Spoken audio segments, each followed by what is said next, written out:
Papayag ka sa 299 na engagement ring. Hindi po ako papayag. Siguro no. Opo. Papayag ka ba sa 299 na engagement ring lang?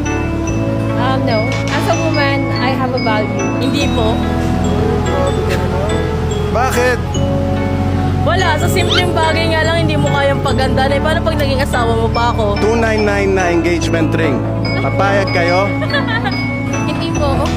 No? Papayag ka sa 299 na engagement ring? No. Miss, pwede magtanong? 299, 299 pesos. Opo. Papayag ka? Kung mahal mo naman, di naman siya ano eh. Di naman kailangan mamahalin.